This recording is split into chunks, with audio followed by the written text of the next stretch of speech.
Hello. Oh, yeah. I was wondering. Yes, you're in. We're gonna Can you wait. guys hear me? Our participants. Yes, yes, we can hear you, and I'm waiting for Amber to join us as well.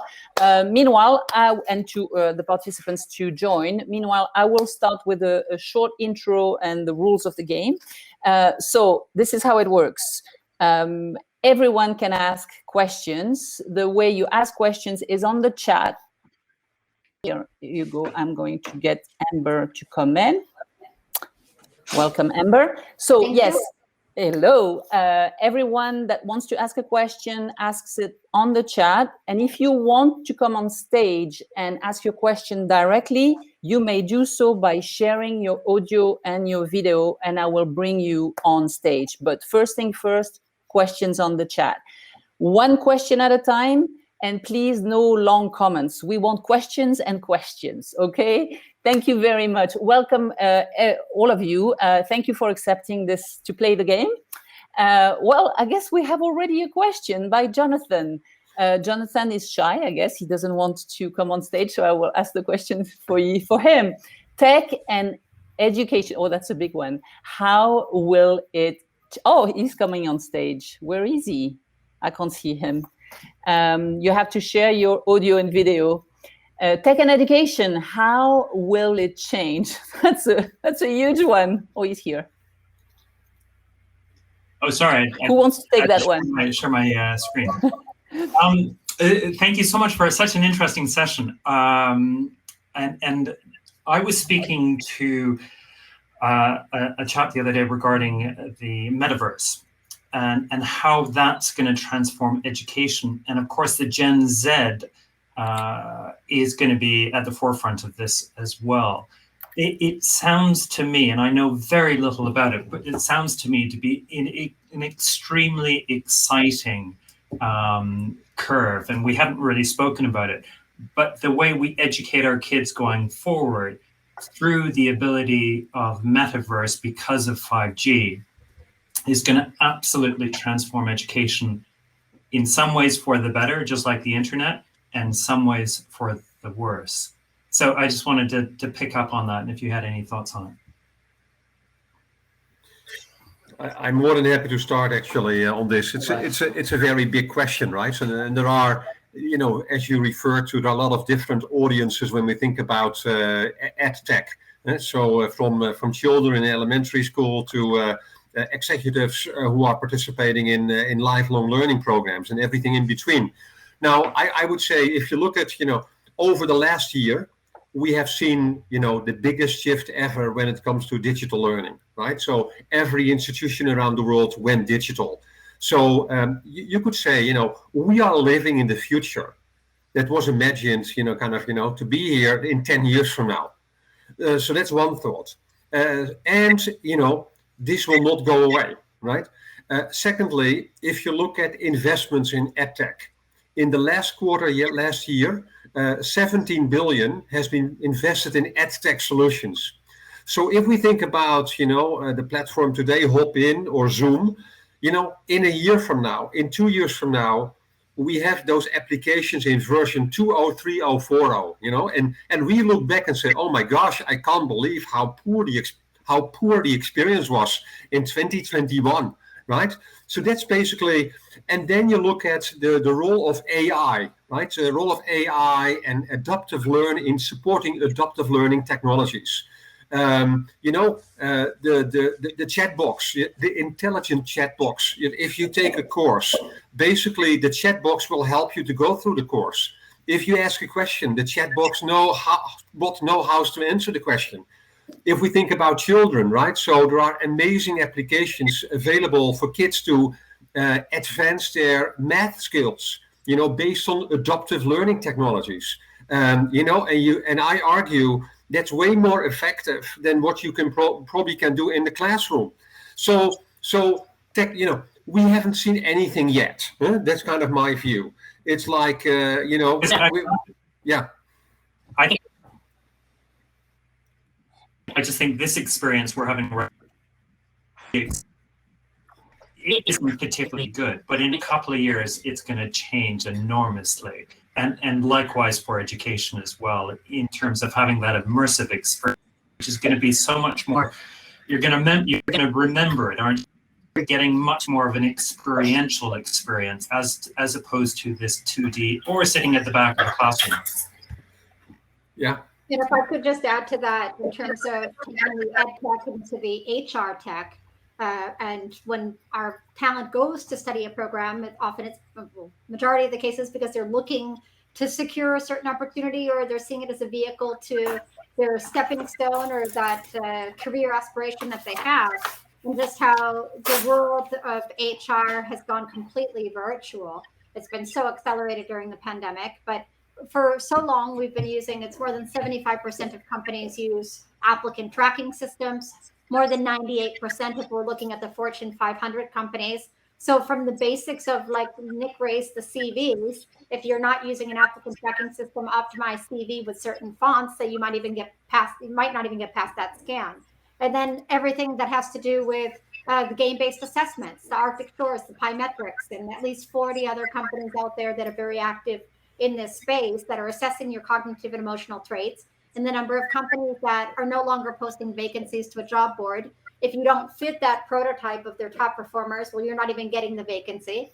To a company by the name of Intro now with double R, and I believe they might even be Dubai-based, that is automating the employee referral process, and how they're looking to current employees' LinkedIn networks for referrals. So the fact that you need to be connected with the employees working for your target companies and organizations to even be considered for certain processes. So it's really about connecting everything happening in the education and technology world, but understanding how quickly this is moving in the HR space. I mean, that HR profile is very different and very tech oriented now. The sourcers, if you go to a sourcing an HR summit, now they're sourcing summits, and this is a completely different tech profile than one would have seen in the past in the world of HR. I have a question. Thank you, Jonathan. You have another question? Thank you. I have a question for Hussein, actually. How can a candidate prepare for an interview at Snapchat? Oh, I can't believe we didn't even talk about that in the panel. Yeah. I'm a very practical girl. I want to know, because my daughter dreams of a job like that. So what do you do when you prepare for an interview at Snap? When you passed what Amber was talking about, when you passed all that. And actually, if you don't mind, Sophie, I'm curious, what other steps are there before the interview? Do you have a game-based assessment or another kind of assessment? Yeah, and then I'm curious to hear about the interview too. I think if you're a student, the process of preparing to interview with a company like a Snapchat or any other good company you want to work for starts way earlier than this. Starts the moment your education starts, from school to university to what you build in terms of knowledge and whatever we talked about in the panel, like how much are you aware of your capabilities and what you can do, how much you are able to tap into what's available to you to build skill sets beyond what the academic world gives to you, and all the way into how many mentors do you have, who did you work with to talk about this job interview, and then getting into that interview. Now, when you're in the interview, you come in, you have to understand first why you want to work for this company. Again, back to the point of understanding you're coming into a partnership, not into a job. What values do you share together?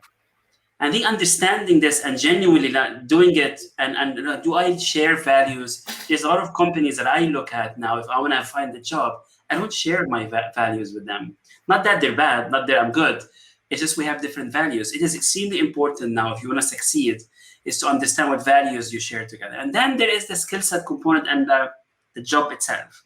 You have to research enough to know what kind of job you're interviewing for, and understanding what kind of impact what do you bring to that job. Many times I get into interviews where the candidate doesn't, like the first question I ask in an interview, explain the role to me, and what do you think is the right candidate for such a role? I think understanding those two questions and being able to answer them you'll be able to show your value out there. Having the courage as well to say, you know what, this role is not for me. I can't make an impact here, but I can make an impact there. So that's the generality of it. But I think using mentors, reading, understanding yourself, what sets of values you go by, what sets of skill set and knowledge you have where you can make an impact, and understanding what are you interviewing for are extremely crucial. If I would choose some. You were mentioning the values. It's very interesting because it's exactly what what our work at Evelist is all about. But how do you gauge how authentic those values are when you walk into a corporate room? You know, it's one thing to have that beautiful motto on the wall. It's another one to live it. So I'm 20. I'm 20-something years old. I show up. I don't show up. I have actually prepared to come work at Snapchat. How do I know that what you stand for is for real? Yep. That's a very, very interesting question. And it's something on my mind a lot as an executive.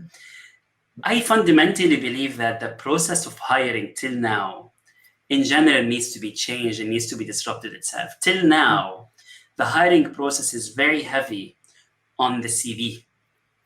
There's like, even like you screen people and you choose them based on what you see on their CV. Funny enough, like many times when we have people out of college, we ask them to give us CVs when they apply for jobs. I think this is a process that is so dated now that I think the industry will evolve beyond that in that perspective. Because that idea I talked about before, 10 or 20 years ago, the relationship between employee and employer was give me your skill set, I'll give you in return a reward.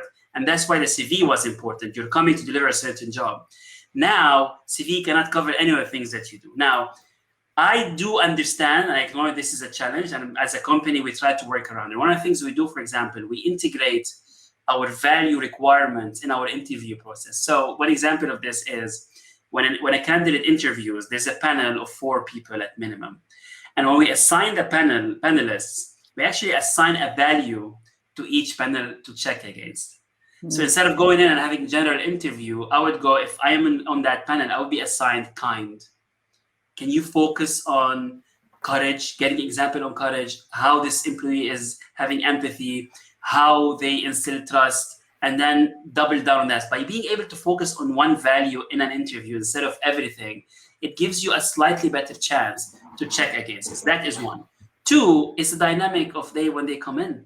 Like you have to accept at some stage that when those employees come in, you'll have to test them. And if they fail to deliver against those values, we coach them and we teach them and we try to help them understand the importance of those values. But at some stage, a lot of people fail because they fail to behave against those behaviors required for that job. What about Hussein? So I was just curious because he mentioned the CVs being very dated, and I also agree on that. What about video CVs or like a video pitch? Do you ever do a call for like a video pitch or like a 1-minute pitch from candidates? Yeah, we do a lot for many roles. Like for creative roles, for example, we ask them to pitch us ideas. For strategy roles, we give them briefs and ask them to give us, of course, briefs we know they can deliver. That doesn't require a lot of internal knowledge. We do a lot of that. I think as well, one big component that has been really helpful for us is internships. I think we've been leveraging internships a lot to bring people in and actually work with them along and see their skill sets. And a lot of times we convert those interns into full-time employees. Yeah. I was about to ask Amber a question that's related to that. You've been bridging the gap basically between higher education and employability and the workforce. So I think you have a long experience of that. And my question is twofold. First is, do you see a trend shift especially since COVID, and it's for Nick and for you, Amber, in particular related to the fact Hussein says something that a lot of employers have told me as well. We're looking at actually training and upskilling our workforce once they get in. So we prefer to have them a little bit less educated, and we can upskill them. Is it a trend that you see in different industries? And my second question, because today we have very shy people, my second question is about the work, the talent gap, because there's industries like tech that are super sexy. Management consulting is another one. Fashion, luxury, and there are others that are ready to actually give great jobs and great career to young people, but they don't even know that they exist, or they're not aware. So what's going on? How do you attract top talent when you're in an industry that is not so sexy? Sure, I'll respond very briefly to both, and then I'm curious to hear from Nick as well. So I'll hand it right over to him. In terms of the trends and the upskilling of the workforce, one of the things I've seen over the last 10 years is how when recruiters go to schools, and everything I'm about to say is of course controversial because I work for a business school organization that accredits the business schools. But yes, we've definitely seen how recruiters who would traditionally go seeking an MBA profile would come away with maybe 10 masters in management or MSc candidates rather than the MBA, because they were looking, many recruiters, for less years of professional experience to mold them to their work culture and their company and organization's values. Like we heard Hussein so much, the values. So that's definitely been a trend for sure. In terms of, and also a lot of so many certifications in the Coursera and even self-certifications and badges, we're definitely seeing employers, and this from a recent study that we did, EFMD, GMAC, the Global Management Admission Council, and Carrington Crisp, a research firm, how employers are putting a lot of value in those certifications. That might not be a 1 or 2 year program, but it's incredible the amount of value they're putting in those self-certifications and Coursera courses, for example.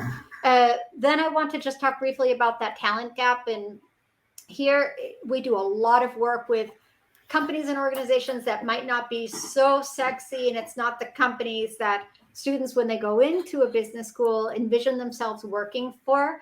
But this is where you need to get the employer into the classroom and get the employer connections. And that's what the students are missing the most. And this, when we go across our business schools all over the globe, our schools are in 92 countries, and we randomly ask them if the students feel prepared coming out of their programs. It's incredible how, even coming from very much top schools and programs, how they say they don't feel ready, they don't feel future ready. And it's all because they've been lacking those employer connections. They're lacking the company projects, the consulting projects, the hackathons, the challenges that need to take place more. And this is where those companies and organizations, the smart ones, who are not the ones that are getting the highest click rates on an online career portal, or the highest conversion rates, or sign-up rates, or application rates. This is where we are doing work with them to get them to sponsor different aspects of our virtual career fairs, to get them part of the Pitch Perfect Challenge, where they're doing video pitches. And that's where the employer branding comes in, because these companies and organizations have so much to offer, very innovative graduate programs and opportunities for growth. Thanks. Nick, I think it's looping in what you were discussing about the new ways of learning, right? How do you prepare this generation to what the workplace wants from them? Yeah, the thing is, so this kind of, it is never, as we all know, like it is never black and white. But you could say, I'm hiring for a skill, or I'm hiring for talent. Now, there are companies who say, listen, we are a small company, we need a coder, and he or she needs to start tomorrow. We have a project, we need to deliver for our clients. So basically, we need to have the person with the skills. right? We cannot afford to say, well, we will hire somebody who's excited about programming, has never done it before, will take a year to get up to speed. Okay, we cannot afford that, right? So that's kind of, saying that ideally you want to hire for both. You would say, yes, I need people with specific skills, and I need people who are talented, who can learn and unlearn, have a mindset of learning, fit with the culture, as Hussein mentioned. So ideally, it's kind of a little bit both. Now, in a competitive world, and I also see it at IE when people apply for jobs, of course, if you have, I make up a number here, right? So if you have 500 applicants for one job, and a company needs to make the first cut, sure, they will look at people's resumes still and what kind of degree they have and potentially their grades or other things they have done. So that's just a reality, because you cannot interview 500 people. So that's kind of what we need to keep in mind. Your second question regarding, let's say less hip companies. No, I have to say I'm concerned about that. Because, when I talk to, and I have been talking to a lot of, Gen Zs recently, when they think about, work, they are not excited to work for I call it a 20th century company with 6 layers of management, where you need to start at the bottom and hopefully at one point in time you move up the ladder, all about control and etc. A lot of people say, do you know what? I like to work in a place where I'm appreciated, valued, where I do something that gives me purpose and meaning, where I work with people like myself, similar kind of people, where it's not about control and management, but it's about leadership. So I think that the old companies, the 20th century companies, they need to shift. They need to make changes. Otherwise, they will not be able to attract the best talent for their organization. Yeah, but I agree. But when I was saying less sexy, I was not thinking necessarily of old companies. I was thinking of industry sectors that are not necessarily so visible to Gen Z. That are actually awesome companies, well managed, and where you have opportunities, but it's just that it's just not trendy to be there. Because some of the other trends are kind of funny. There's some industry sectors that are very attractive to Gen Z, and when they get in, they were like, "Oh, wow, that was not at all what I signed for." Do you see what I'm talking about? Yeah, sure. No, I think, of course, it's up to those companies. Jonathan says. It's up to those companies to make sure, if they want to attract people, to position themselves, to show actually what's unique about them, what's great about them, right? So, and not, that like we know that's not like it's all about size. You can be a small company, a medium-sized company that has an amazing culture, values, you can learn a lot, right? So they need to be better in making the value proposition for graduates. Yeah. Hussein, any comments on that? You're privileged. You're in a very privileged place. I think definitely, like, the challenge of Gen Z finding jobs and getting the skills is matched with a challenge as big of how companies could attract them and keep them. I think this is a total kind of different challenge that could take as much as we just did on Gen Z. I think I acknowledge it's a big challenge for companies, even for us, by the way. Like, even though like we get thousands of CVs, it is still not easy. We didn't get to a stage where we know how to filter them, we know how to get them in. All what we talked about is just the very, very beginning of a disruptive period on how we hire and how we attract people. We talked about the CV dynamic, we talked about the interview dynamic, we talked about how we get in. I really don't think we figured it out yet. We kind of made some progress in some areas, but there's still a lot to learn and change for that process to be more effective. I have a last question for you, and then we will close up. It's actually related to what Jonathan's asking. Is it more of a mindset? We talked a lot about Gen Z. Well, it was the topic. We didn't talk too much about the other generations. What do we do about it? I mean, for the millennials, they're here for a little longer. And even for people like me, we don't want to retire. We want to be, you know, in the midst, in the heart of what is fun and cool and exciting to do. And I think we have some stuff to bring to the table as well. So how do we go about this transgeneration relations when there's such a shift that you've mentioned so clearly? But is it a mindset? Who wants to take it first? For me, it's completely a mindset. And you had asked me before about what's that identifier of Gen Z.